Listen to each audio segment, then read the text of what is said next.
What's going on, everybody? Welcome back to Extraordinary Critic. And today, we got a very special video. Today, we're going to be talking about Omar Little. Is he an anti-hero or a villain? Let's get into it.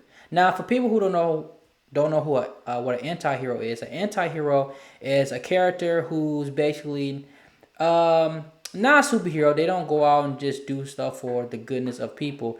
They take out people who are worse than them or bad guys for their own sake.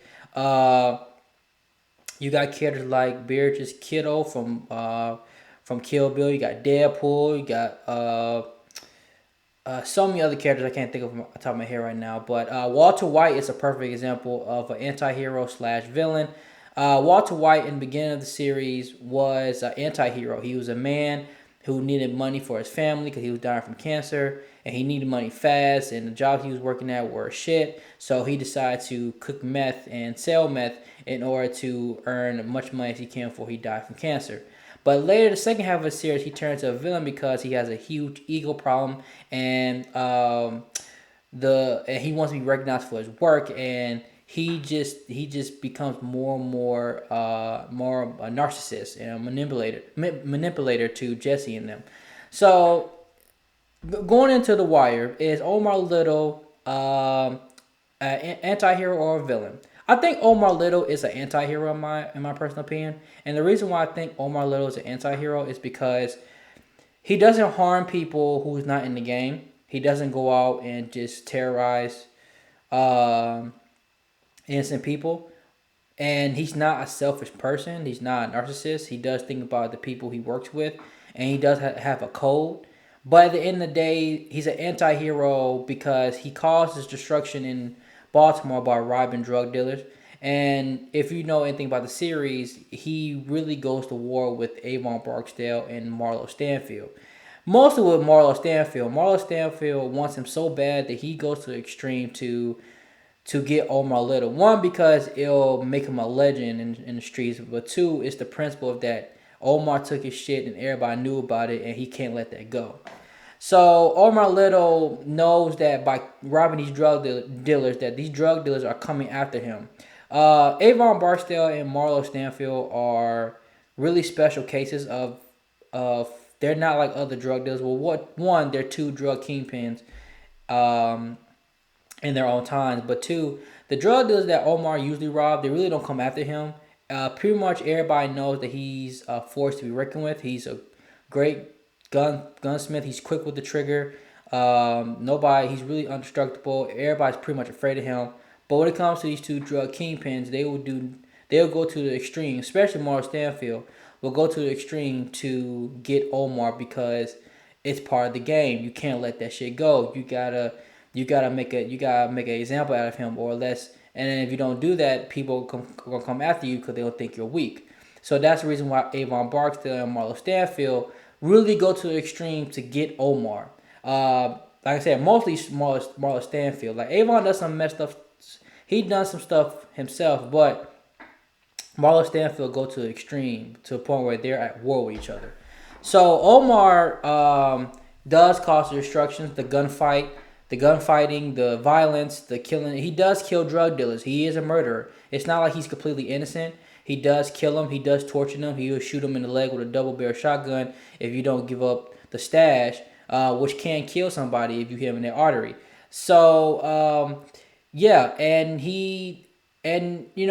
Bunk is the only person in the series that I could think of that really checks Omar.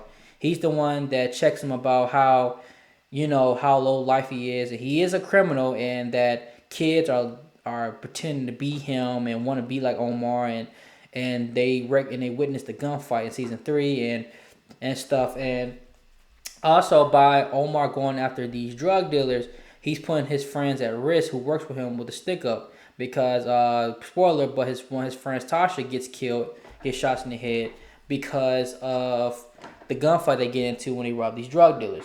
And like I said before, when you're robbing somebody like Marlo Stanfield or Avon Barksdale, they will go to the extreme to make sure you are gone, to make sure that this never happens again, to make an example out of you. And the reason why they go to the extreme is because they can't catch Omar. Omar is really a skilled criminal. Like I said, he's a quick drawer. He's very highly intelligent. He's really a survivor, and he knows his way around Baltimore. So the fact that they can't catch him, it angers them, and they come up with other plans, even though it's really harsh and cruel. They feel like they have to do it in order to bring out Omar. So there's a lot of people getting killed and a lot of destruction in the city. It's because of Omar starting on this. Now, if Omar never robbed anybody and left them alone, Avon and Marlowe would never do what they did. But the fact that he did rob them on multiple occasions, that gives them like that angers them, and like Avon and Marlowe are about the game. It's not all about the money with them. It's about the game. It's about the principles. It's about their rep. It's about their name. And and by Omar robbing them, their name and their reputation could be at risk. So that's another highly motivation for them to really go after Marlowe at their old times. Avon Barksdale ran Baltimore, West Side Baltimore, from season 1 to and a little bit in 3, and then Marlowe is season 4 and 5. So different time periods for Omar to he's I'm surprised he's survived that long as he robbed these two drug kingpins and going after them and stuff like that. And but like I said, he put his people are in harm's way. For example, his mother almost got shot and killed when two of Avon's soldiers see Omar on a Sunday morning, and then try to kill him because he creates so much bad blood with the Barksdale crew that they will try to kill him at any given moment, especially with Avon and Strangle Bell. So that's what I'm saying. Like Omar is an anti-hero. Even though all the bad stuff happens to his peoples, he still continues. He still continues to do what he do, and by robbing people and killing drug dealers. And like I said, he don't have to kill drug dealers and rob drug dealers, but he does it anyway because it's part of the game. That's what he knows, and that's what he does. But like I said, he doesn't go after kids, even kids who are in the drug game. He don't go after them. He don't shoot them. He don't bother them at all. But people older than that, they're quick to catch a bullet. So my opinion, Omar Little is an anti-hero, not a villain. He is a great, well-written character, but sometimes the stuff he does can be borderline villainous. But he's going after the people who are way worse than him. And the thing about it is that Omar, at least he has a code. So that's my conclusion on this video. Please like and subscribe and share it to everybody. I'm glad that I'm doing this content. I'm being consistent with this every week. But please support this channel. Please be safe out there, and I'll see y'all again. Bye.